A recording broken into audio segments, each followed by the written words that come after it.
يا مساء الفل عليكم. انا ساره ودي حلقه جديده من بودكاست محدش قال لنا كده.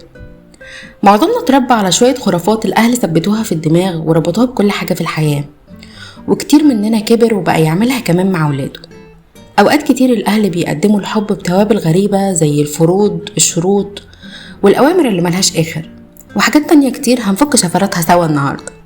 حلقتنا النهارده اسمها تربيه توجع.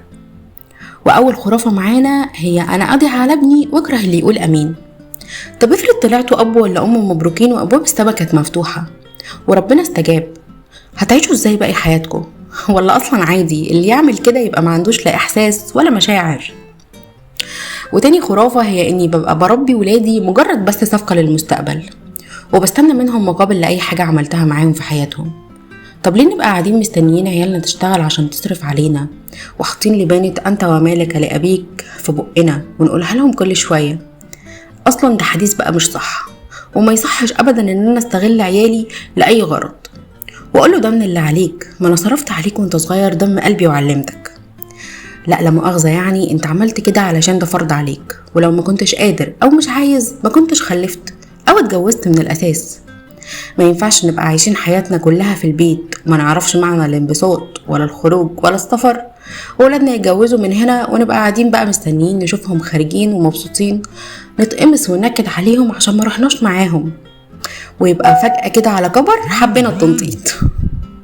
انا مش صح ابدا ان انا افرض نفسي على حد حتى لو كان اقرب الناس ليا. لازم اعرف ان دي سنة الحياة، وان طول ما انت كويس معاهم انت هتكون من اولوياتهم.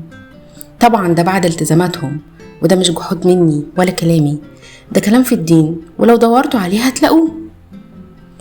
وتالت خرافة بقى هي تعقيد مفهوم بر الوالدين، وان الولاد لازم ينفذوا الأوامر علشان ده فرض عليهم ايا كانت ايه هي، ما عدا طبعا الشرك بالله، وده بقى فتح باب للجهل بأفعال كتير قوي مع عيالهم. المشكلة هنا ان الاباء ما يعرفوش ان في حاجة اسمها بر الابناء، وده واجب شرعي. انا برضو مش بقول كلام من دماغي. ايوه، حق الاباء على الولاد عظيم جدا، لكن ده مش مبرر ابدا للظلم او الاهانة، او ان انا عامل ابني على انه عبد عندي مأمور ان هو يسمع وما يناقش.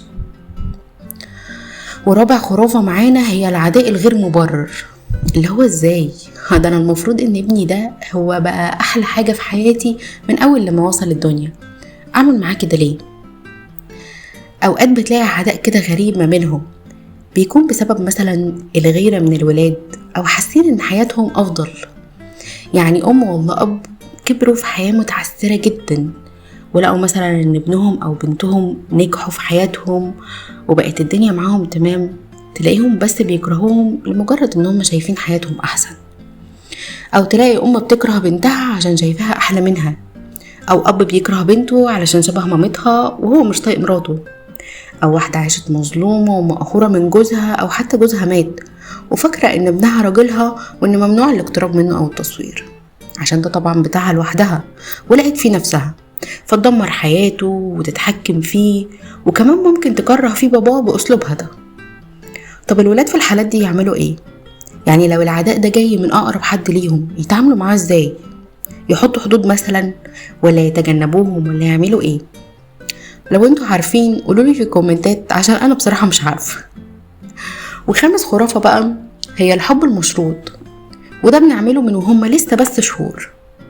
يعني لو ما كلتش ده مش هحبك، ولو ما ذاكرتش انا هبقى قاعدة مش طايقاك، ولو ما عملوش اللي احنا عايزينه تبقى ليلتهم سودة.